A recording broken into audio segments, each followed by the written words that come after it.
레위기 이야기, 우리 처음에 우리가 들어갔을 때 구약의 상관관계에 대해서 함께 나누었었죠. 레위기라고 하는 율법이 가장 중심에 있어요. 이게 이제 시내산에서 이 레위기는 시간적으로 치면은 11개월 정도죠. 만 1년이 안 돼요. 만 1년이 안 되는 시간이 이루어졌던 이야기고, 이 레위기를 중심으로 해서 이 율법, 이 계약이 어떤 그 언약을 맺으면 갑과 을의 언약인데, 그러면은 을은 이스라엘인데 갑은 누구냐? 레위기라는 언약을 맺은 그분이 누구신지를 쓴 책이 창세기였고요. 그리고 레위기라는 언약 체결을 하는 과정을 설명한 책이 출애굽기였고, 또 광야에서 레위기대로 한번 살아보자 하면서 레위기대로 사는 훈련을 했던 것이 민수기였고, 그리고 레위기를 자세히 다음 세대에게 다시 설명한 책이 바로 신명기였고요. 그래서 오경이 이렇게 상관관계를 갖고, 그 중앙으로 가장 중요하게 흐르는 흐름이 역사서가 그 가운데로 쭉 흐르죠. 레위기대로 살아서 복을 받고 또 벌을 받는 그 역사의 이야기를 쭉 펼친 다음에요. 그 다음에 순종한 사람들의 이야기가 시가서에, 불순종한 사람들의 이야기가 예언서 또는 선지서에 종합되고 있다. 그래서 선지서는 한마디로 말해서 이제 불순종한 사람들을 경고하기 위해서 선지자가 필요하잖아요. 그래서 이 예언서 17권이 그렇게 있고, 그리고 5권, 시가서 5권에는 어렵지만 또 불순종하고 때때로 죄도 짓고 뭐 절망도 하고 여러 가지 우여곡절이 있지만, 그래도 하나님 앞에서 고심하고 짧은 100년 미만 하나님 앞에서 몸부림치며 사는 성실한 하나님의 사람들의 이야기가 담겨져 있다, 이렇게 보시면 될 것 같습니다. 레위기는 1차 독자가 누굴까요? 1차 독자는 우리가 잘 알듯이 출애굽한 이스라엘 백성에게 이야기를 처음으로 하고요. 레위기 기록한 사람은 누가 기록했다고요? 모세가 기록합니다. 그리고 레위기는 언제 어디서 기록했을까요? 시내산에. 그 레위기의 무엇을 기록했을까요? 시내산에서 하나님과 맺은 언약의 내용들이 담겨져 있습니다. 레위기는 왜 기록했나요? 언약 백성, 언약을 했어요. 그 언약의 내용은 하나님의 백성 된다. 하나님은 너희의 하나님이 되고, 그게 이제 언약의 주요 골자인데, 근데 그런 하나님의 백성은 하나님의 방법에 맞게 하나님 앞에 나아가야 된다. 그래서 언약 백성으로 하나님께 나아가는 방법이 담겨져 있는 것이 레위기고요.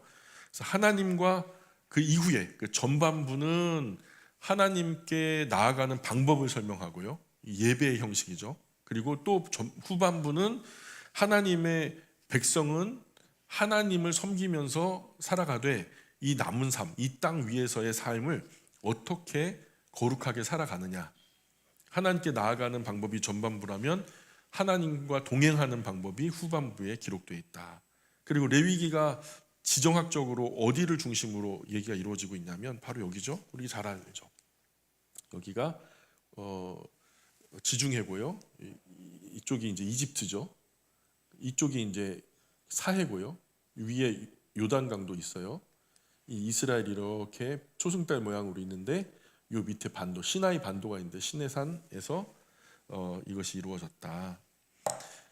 레위기를 종합적으로 일반적으로 개관을 좀 하면 1장부터 10장까지는 제사법에 대한 이야기가 나오기 때문에 대부분 뭐 하나님께 나아가는 길에 대한 이야기가 있고요. 11장부터 27장까지가 이제 하나님과 동행하는 방법. 1장부터 10장까지가 하나님께 나아가는 방법, 그리고 11장부터 27장까지가 하나님과 동행하는 방법. 그런데 11장부터 15장까지가 정결법을 얘기하고요. 16장이 속죄일, 그리고 17장부터 22장까지가 또 정결법을 얘기하고, 그 다음에 23장, 24장이 7절기, 아까 말씀 나눴죠. 그 바이블 프로젝트에서 설명해 줬던 7절기가 나오고, 마지막 25장, 27장에서 안식하는 이야기 나옵니다. 구약의 축이라고 하는 거는요, 그냥 출애굽기 19장 5절 6절입니다. 쉽게 말해서 온 세계가 다 내게 속하였나니, 그 기억나시죠? 구약의 축이라고 하면 출애굽기 19장 5절 6절에 세계가 다 내게 속하였나니 너희가 내 말 잘 듣고 내 언약을 지키면 너희는 모든 민족 중에서 내 소유가 되겠고, 너희가 내게 대하여 제사장 나라가 되며 거룩한 백성이 되리라. 너는 이 말을 이스라엘 자손에게 전할지니라. 그래서 내 언약, 내 소유, 제사장 나라, 거룩한 백성 이런. 그런데 이 19장 5절 6절이 19장부터가요. 레위기 끝까지 연결돼 있다고 보시면 돼요. 자, 출애굽기 19장부터 레위기 마지막 장까지가 하나의 결로 돼 있다. 자, 그 이야기를 좀 드리려고 해요. 출애굽기 19장부터 40장 그리고 레위기 전체가 하나의 덩어리 언약. 그래서 첫 번째 부분은 계명에 관한 건데 언약 백성으로서 이스라엘이 지켜야 할 언약과 계명을 받았다라는 것이 기록되고 있고요. 그 다음에 두 번째 부분이 성막이에요. 하나님께서 그 소유된 백성과 함께 지내실, 함께 거하실 성막을 짓는다. 이번에도 연휴 때, 그 명절 때 많은 친지분들 오셨다 가시고 막 그랬죠. 예, 저희도 여수 식구들도 왔어요. 저 여수에서도 오시고 아산에서도 오시고. 그럼 제가 장인어른이 올라오셨어요. 그러면 제가 그 화장실 앞에 뭐 이렇게 자리 깔아 드릴까요? 예? 어른이 오셨으면 어떻게 해야 돼요? 쉴 자리, 잠잘 자리 봐드려야 되잖아요. 그래서 원래 승윤이가 쓰던 방 침대를 갖다 깨끗하게 새 이불 깔아가지고 청소 싹 한 다음에 이렇게 하죠. 어르신, 인간 어르신 모실 때도 그렇게 준비를 한단 말이에요. 쉴 곳, 거하실 곳. 이스라엘 백성 가운데 하나님이 거하시겠대요. 그 거하시는 장소가 성막으로 하나님이 직접 나는 이래 하면서 보여주셨던 것이 성막이었죠. 그래서 그 성막을 하나님이 설계도를 보여주셨고 이스라엘 백성은 그대로 지었어요. 그래서 하나님이 그들 가운데 거하시게 된 거죠. 그리고 세 번째 부분은 하나님 섬기는 제사장 나라의 규례를 설명하고 있습니다. 하나님 섬기는 제사장 나라의 규례. 그리고 네 번째 부분은 하나님과 함께 사는 거룩한 백성의 규례. 이게 이제 계명과 성막은 출애굽기에, 제사와 거룩은 레위기에. 자, 보시면 이렇게 씁니다. 19장 5절 6절에 너희가 내 말을 잘 듣고 내 언약을 지킨다면, 그 언약이 어디 있어요?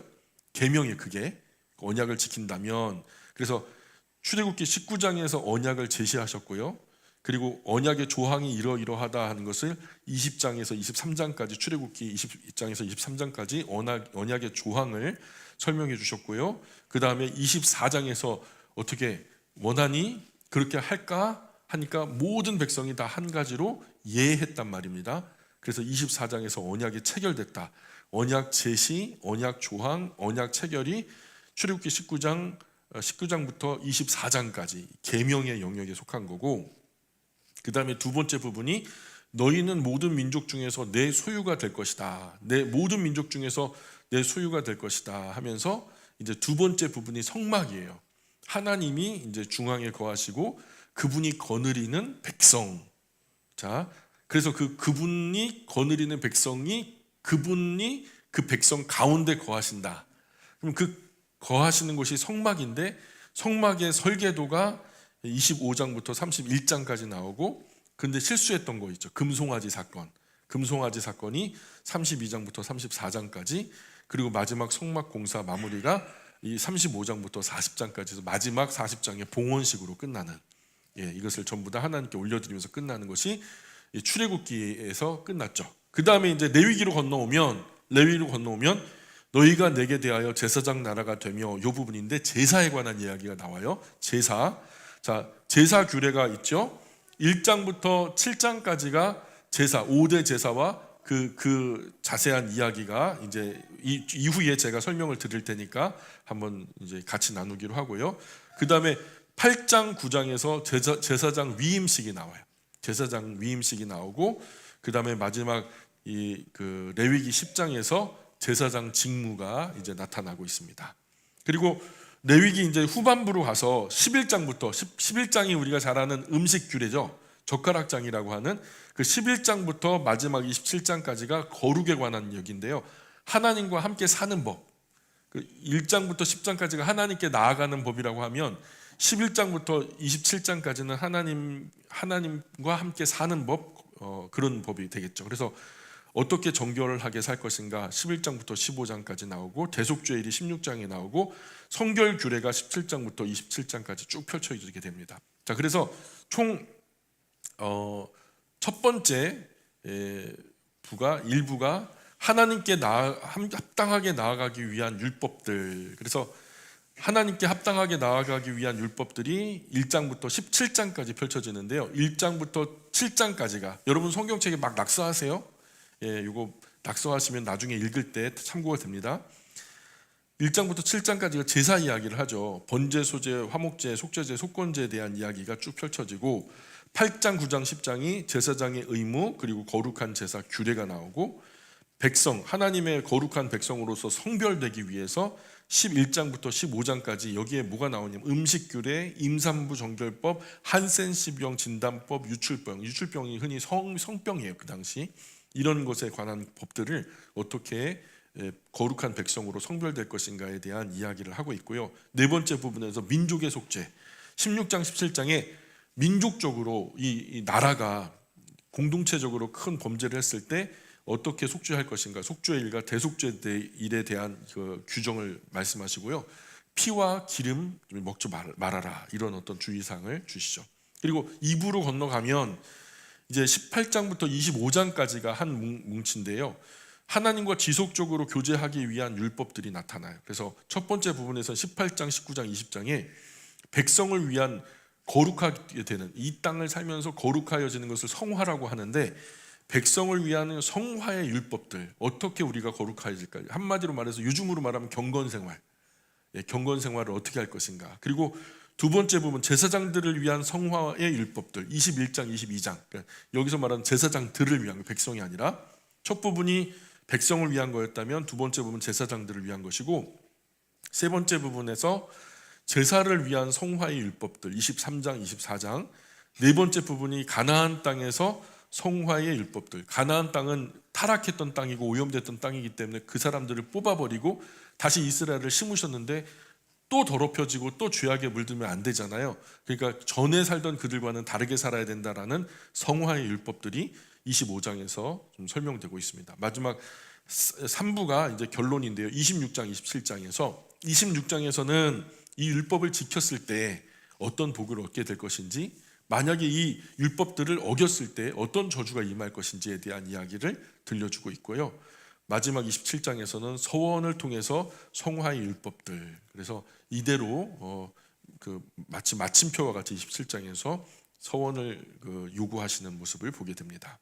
일부에 좀 자세하게 들어가 보면 제사에 대한 율법이 일부에 나오잖아요. 1장부터 7장까지. 근데 1장부터 5장까지는 백성에게 말하는 거예요. 한마디로 백성들에게 이렇게 5대 제사가 있다. 제사가 어떤 때 제사를 드려야 되고 어떻게 예배를 드려야 되는가에 대한 이야기가 1장부터 5장까지 백성에게 설명을 하고 있고요. 그 6장, 7장은 제사장에게 설명하는 거예요. 제사장들아, 제사를 집례할 때는 이렇게 해야 된다라고 제사장들에게 얘기하죠. 5대 제사, 번제, 소제, 화목제, 속죄제, 속건제. 한번 같이 읽어볼까요? 시작. 번제, 소제, 화목제, 속죄제, 속건제. 다 똑같은 것 같아요, 그죠? 그게 그건 것 같고. 이렇습니다. 동물의 가죽을 제외하고 모든 부위를 태워드리는 제사, 번제고요. 소제, 곡물을 이용한 피 없는 제사, 화목제가 있고요. 그 다음에 속건제가 있고요. 속죄제가 있어요. 5대 제사. 그런데 여기서 우리 한국교회 안에서 굉장히 크게 오해가 됐던 것이 번제에 관한 얘기예요. 번제. 이런 봉투 보셨어요? 일천번제. 근데 이게요, 이 번제, 순번 번자, 숫자의 순번을 생각하고서 1000번 반복해서 드리는 제사다. 솔로몬이 그런 제사를 지냈다. 그래서 하나님이 모든 소원을 들어주시더라. 그래가지고 오해를 해서 한국 교회마다 1000번제 헌금 봉투가 없는 데가 없어요. 우리 영광교회는 없죠? 왜 없냐? 이 오해라는 거예요. 오해. 이 차례번자가 아니라 차례번 제사제, 그래서 번제로 알고 계신데 차례번이 아니라 태울번이다. 성경이 말하는 것은 태우는 제사, 태워드리는 제사, 불로 태워 살라서 없애는 그런 살라드리는 제사다. 이걸 갖다 오해해가지고 1000번제라고 하는데 지금 코미디죠. 이렇게 보면. 그렇죠? 지금도 이제 1000번제 예물 드리는 교회들 보면 이 오해해서 드리는 거잖아요. 근데 이거 한자 하나만 풀어도 이게 되게 누추한 이야기가 되는데 이걸 안 없애요. 성경적이지 않은데 안 없어요. 왜 안 없앨까요? 손해 보거든요. 근데 없애야 돼요? 안 없애야 돼요? 없애야 됩니다. 성경적이지 않은 예물이에요. 예. 자, 번제에 대한 이야기인데요. 성경에서는 그래요. 향기로운 냄새다. 누구한테 향기로운 거예요? 하나님께. 향기죠, 향기. 우리의 제사가 하나님께 향기가 된다면 많이 해야 되겠어요? 조금 해야 되겠어요? 많이 해야 되겠죠. 그래서 이 번제는요, 자발적 행위를 요구해요. 자원하는 마음으로 드려지는 예배예요. 자원하는 마음으로. 그래서 목적이 뭐냐? 목적과 의미가 뭐냐? 속죄를 위해서. 내가 무슨 죄를 지었어요. 죄에 대해서 용서받기 위해서. 또 내가 하나님과 함께 거하며 살다 보니까 하나님이 너무 좋아. 미치도록 좋아. 그냥 하나님 위에 살고 싶고, 하나님 사랑하며 살고 싶고, 하나님 안에 살고 싶고, 하나님 밖에는 절대로 안 살고 싶어. 그러면 어떤 일이 벌어지면 헌신하고 싶은 거예요. 나를 하나님께 던져드리고 싶은 거죠. 그럴 때 하나님께 나를 완전히 던져드립니다. 헌신, 말 그대로 헌신의 의미가 난 완전히 구별된 당신의 것입니다 라고 구별되는 그것이 바로 이 번제의 의미예요. 근데 이걸 자발적으로 해야지 강요하면 되겠어요, 안 되겠어요? 그래서 이것은 자발적으로 드리는 예배예요. 이때 드려지는 제물은요, 재산 정도에 따라서 차등이 주어져요. 좀 잘 사는, 좀 많이 부유하게 사는 사람은 흠없는 숫소를 드려라, 이 번제에서. 근데 적당히 중산층 정도 사는 사람은 흠없는 숫양이나 숫염소 정도 드리면 적당하다. 그런데 정말 가난하다 그러면 산비둘기 또는 집비둘기 새끼로 예물을 드려라. 그래서 이렇게 좀 가난한 사람들, 부유한 사람들의 정도를 달리했어요. 그죠? 자산이 100억인 사람이 주일헌금 10만 원 하는 거 하고, 자산이 그냥 그달 벌어서 그달 먹고 사는 분이 10만 원 헌금하는 거하고 같아요, 달라요?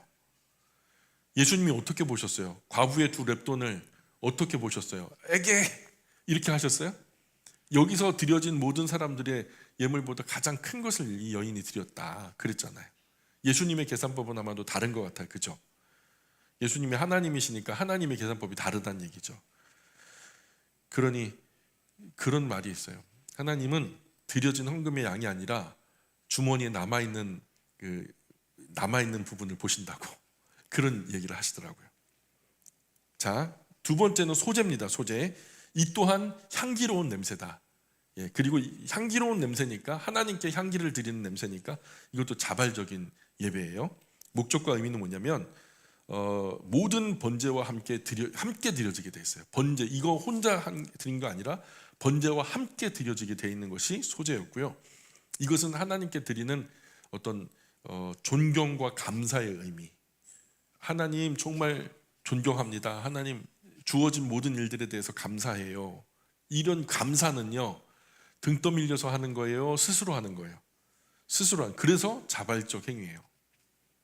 제물도 3가지 유형이 있는데요. 기름 섞은 고운 가루와 유향으로 드리든지, 고운 가루에 기름을 섞어서 화덕에 구운 무교 전병이나 기름 바른 무교 전병 또는 번철에 붙인 것을 드리든지, 아니면은 3번째, 첫 이삭을 빻아서 기름과 유향을 섞어 볶은 것으로 하나님께 드리든지. 소제는 곡식으로 드리는 예배예요. 그렇죠? 빵과 고기가 나오죠. 여기서 번제는 고기에 관한 얘기고, 소제는 어떤 곡식에 관한 얘기고, 빵. 화목제가 있죠. 3번째 제사인데 이 또한 향기로운 냄새다. 그죠? 이것 또한 그러면 자발적인 행위가 되겠죠. 자발적인 예배. 목적과 의미는 제사 드리는 사람과 하나님 간의 평화. 하나님, 나는 하나님과 원수되기 싫어요. 하나님, 나는 하나님 편이에요. 나는 하나님과 평화롭게 살고 싶어요. 하나님과 영원히 친밀하게 교제 나누고 싶어요. 이런 마음을 담아서 드리는 예배가 바로 화목제다. 자, 그런데 이 3가지 형태의 화목제가 있는데, 첫 번째는 감사 제사가 있어요.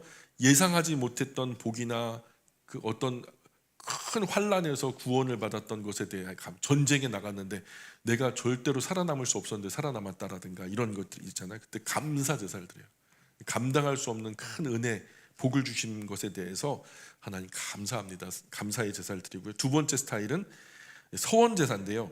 서원이 간구를 동반할 때 허락하신 복과 구원에 대한 감사 표현과 동시에 나는 하나님 이렇게 큰 한 선물을 나에게 주셨으니 나 또한 하나님께 이렇게 할 거예요 하면서 서원 제사.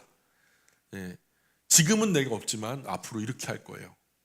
이 서원의 의미로서의 제사가 있고 세 번째는 임의 제사. 어떤 특별한 복이나 구원과 관계없이요. 그냥 하나님께 대한 그냥 감사한 거예요. 이 감사의 기쁨이 넘치는 분들이 있죠. 늘 그냥 막 싱글벙글 웃으면서 그냥 감사해서 어쩔 줄 모르는 분들, 임의 제사라 그래요. 이런 분들이 이 화목제를 드리게 됩니다. 이때 드리는 제물도요, 재산 정도에 따라서 많이 부유한 사람들은 흠없는 암소나 수소를 드리고, 또 적당히 중산층 정도 사는 분들은 흠없는 암양이나 수양 정도를 드리고, 그리고 가난한 사람들은 염소 중에서 드리도록 그렇게 제도가 됐어요. 그리고 속죄제와 속건제를 잘 구별하셔야 되는데요. 자, 속죄제 같은 경우에는 이건 의무적인 행위예요. 죄를 지었다 안 드리면 돼요, 안 돼요? 죄를 지었다 무조건 드리게 되어 있는 거예요. 이거는 의무 예배예요. 의무. 하나님의 백성인데 속죄제를 안 드렸다. 죄를 지어놓고서도 속죄제를 안 드렸다. 그럼 하나님 백성이 아닌 거예요. 목적과 의미를 보시면 부지 중에 저지른 죄를 용서받기 위해서. 나도 모르게 범죄할 수 있죠. 나도 모르게 운전을 하고 가다가 미처 내가 어제 푹 자질 못해가지고 오늘 그 절반 정도 이렇게 눈을 감고 계신데 운전하다 눈을 감았단 말입니다. 근데 나도 모르게 횡단보도 건너는 어떤 분을 쳤어요. 그럼 어떻게 해야 돼요? 실수죠. 고의로 그랬어요? 그냥 용서 못 받아요. 그거는 고의로 하면 용서 못 받는데 나도 모르게 실수로 그런 일이 벌어졌다. 이런 실수, 고범죄가 아닌 경우에 하나님 피할 길을 주셨어요. 도피성이라고 하는 것도 부지 중에 사람을 의도 없이 과실치사로 이제 죽게 된 경우에 뭐 도피성의 제도를 주어서 억울하게 죽임을 더 이상 보복이 계속 복수가 복수를 불러일으키는 하나님의 백성 중에서는 그런 악의 고리는 없어야 된다 해서 하나님이 열어주신 건데요. 그 용서받기 위해서 부지 중에 저지른 실수, 그 죄를 용서받기 위해서 손해배상이 불가능할 때, 어떻게든 복구가 불가능할 때, 손해배상이 불가능하다는 것은 어떤 얘기예요? 방금 말씀드렸던 과실치사로 누군가를 죽게 하거나 누군가의 눈을 터뜨리거나 막 이렇게, 그 성경에 그렇게 직접적으로 나오죠. 예, 그랬을 때 이빨을 부러뜨려 가지고 다시 본드로 붙여드릴 수도 없고, 그죠? 어쨌든 이 재물은 이제 신분에 따라 차등이 있어요. 대제사장은 흠없는 황소, 이스라엘 회중, 그러니까 공동체적으로 큰 그런 부지 중의 죄를 범했다, 국가적인 범죄를 했다 그러면 흠없는 황소, 족장인 경우에는 흠없는 수염소, 평민인 경우에는 흠없는 암염소나 암양, 가난한 사람 같은 경우에 산비둘기 2마리, 집비둘기 새끼 2마리, 그리고 몹시도 가난한 사람은 고운 가루로 대신하도록 하나님께서 차등을 주셨죠. 마지막 속건제, 이것 또한 의무적인 행위인데요.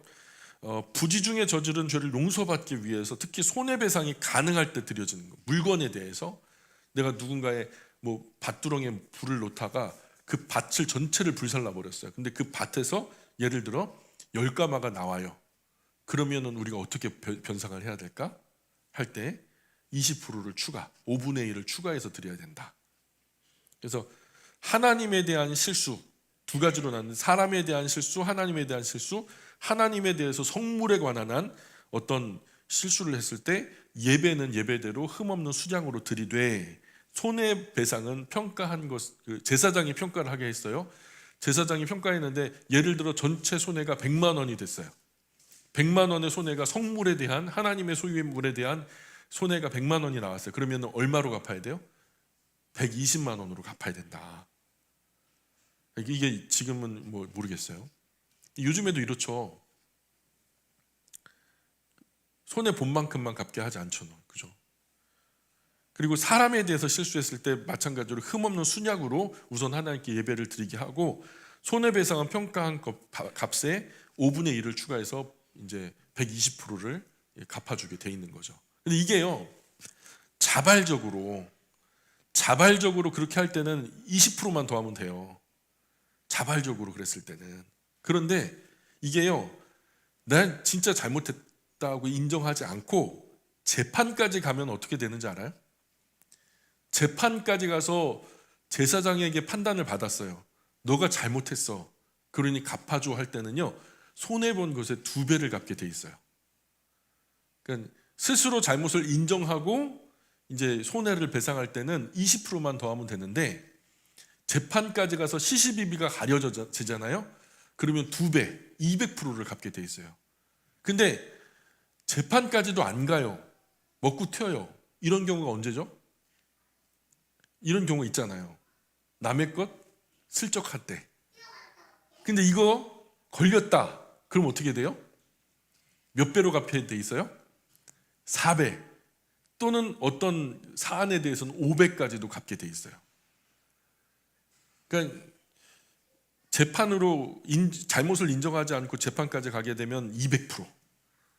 그리고 이게 조용히 이제 도둑질을 했다가 걸리면은 막 400%, 500%까지 징벌적으로 변상을 해야 되니까 이거 하면은 손해 보겠죠.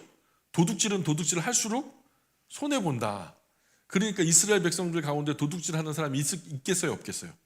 있으면 안 되는 거죠. 그렇죠? 그래서 스스로 깨닫고 배상하면은 제일 싸게 맥혀요. 120%.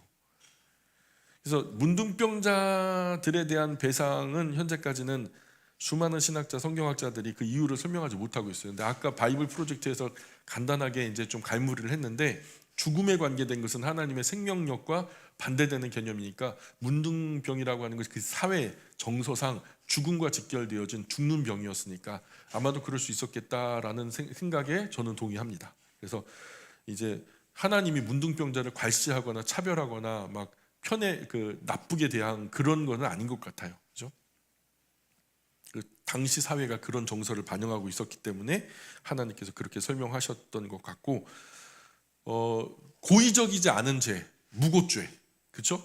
어떤 경우에는 내가 의도적으로 진짜 악하게 해가지고 그 의도를 가지고 막 악하게 했다. 그럼 고범죄. 자, 실수로 저지른 잘못에 대해서 용서 구하는 것은 회개. 자, 따라해 볼까요? 무고죄는 회개. 무고죄는 회개. 예, 죄가 용서받을지 모르지만 먼저 이제 어쨌든 의도를 가지고 악한 짓을 했어요. 그러면 고범죄인데, 고범죄는 자복. 시작. 고범죄는 자복. 예, 우선은 하나님 앞에 나갈 때 내가 모르고 진짜 의도를 가지지 않고 실수했던 것은 회개하면 돼요. 하나님, 제가 정말요 깜빡 실수해가지고 이런 잘못을 저질렀노라고. 그러면 하나님이 회개하면 이제 용서해 주시죠. 진심으로 회개하면.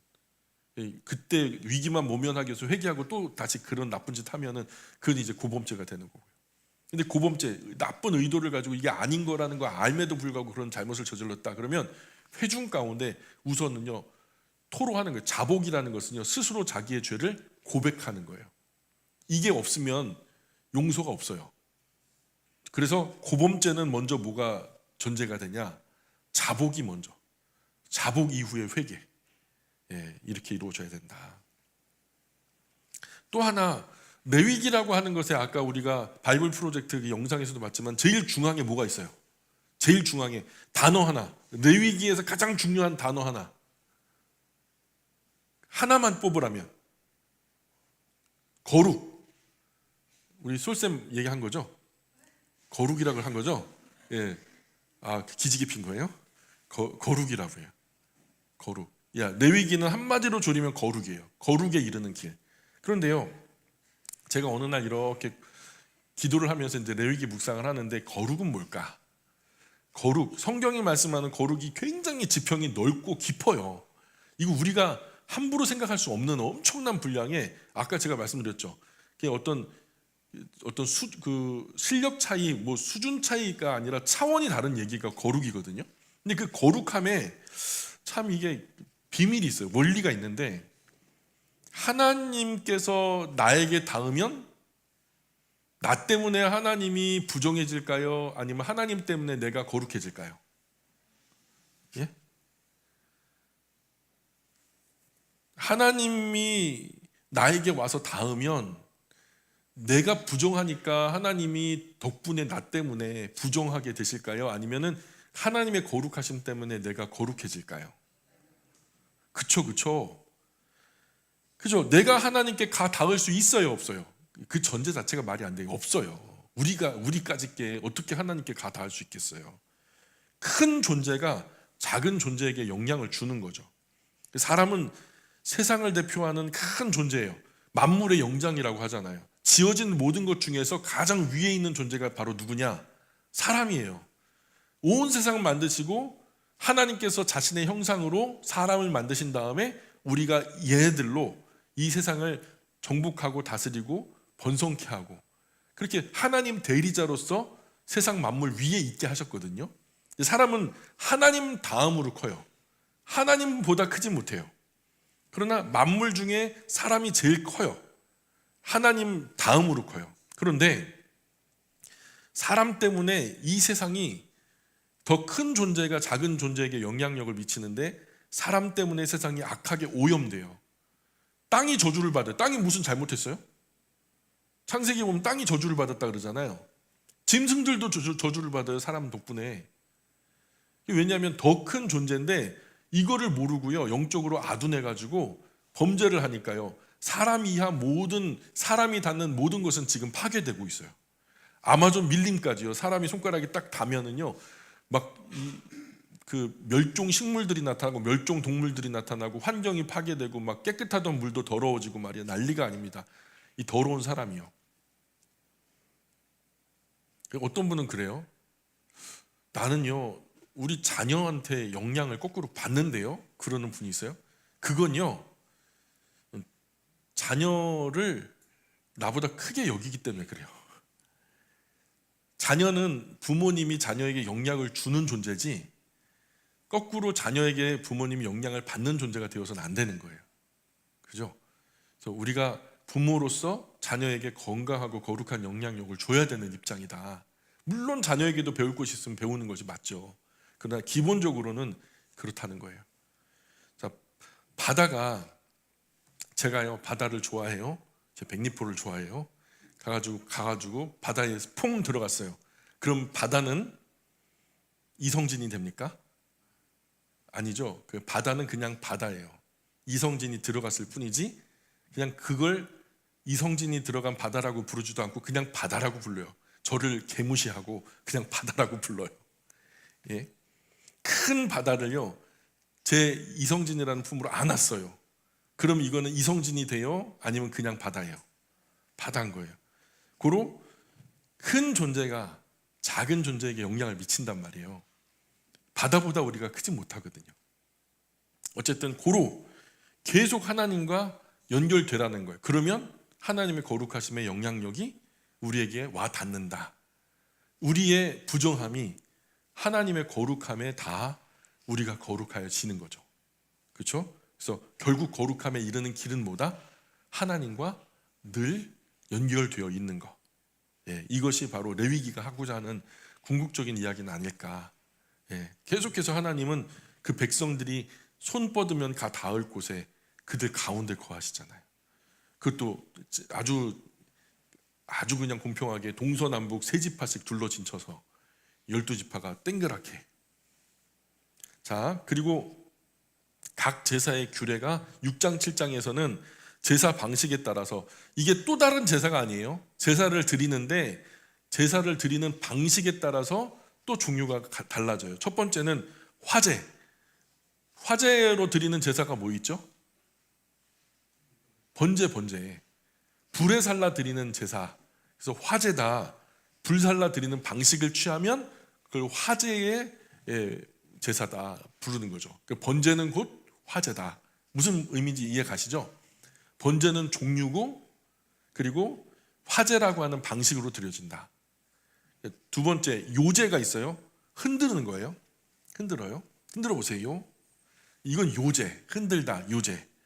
그래서 흔들어 드리는 방식으로. 그리고 거제, 여기 있던 것을 자기 가슴 높이에서 받았다가 하나님께 확 올려드리는 거예요. 이거 받아주세요 하고서. 이거는 거제, 들어 올려드리는 방식. 거제. 전제는요, 포도주 4분의 1 흰을 부어드리는 방식. 예, 전제. 4분의 1 흰이 얼마냐 양이 되냐? 3.6리터. 3.6리터가 3.6리터가 1흰인데 그러면 3.6리터를 4분의 1로 나누면 어떻게 돼요? 0.9리터. 1리터짜리 우유 있죠? 거기서 100ml만 빼면은요, 그 4분의 1 흰이에요. 그래서 그 제사, 전제로 드릴 때는 그 제물 위에다가 이 포도주를 우유팩으로 하나 정도를 갖다가 부어서 전제로 드리는 방식의 제사가 있었다. 그리고 제사장에게 필요한 법규들이 있어요. 제사장들아, 번제 드릴 때는 이렇게 드려라. 소제 드릴 때는 이렇게 드려라. 속죄제 드릴 때는, 속건제 드릴 때는, 화목제 드릴 때는 이렇게 드려야 된다 하면서 이제 7장에 가서는 이런 것은 금해야 된다. 그리고 그 제사를 통해서 너희들이 먹고 살게 되는데 너희들이 받을 몫은, 너희들의 분깃은 이러이러한 것들이다 하면서 이 제사장들의 분깃을 챙겨주시는 모습. 5대 제사 참 정리해 볼게요. 5대 제사, 번제, 자원제죠. 하나님과 정상적인 관계 유지, 하나님에 대한 헌신을 의미하고, 소제, 자원제죠. 하나님에 대한 충성 감사, 구별된 삶 살고 하나님 뜻에 따르려고 드리는 예배.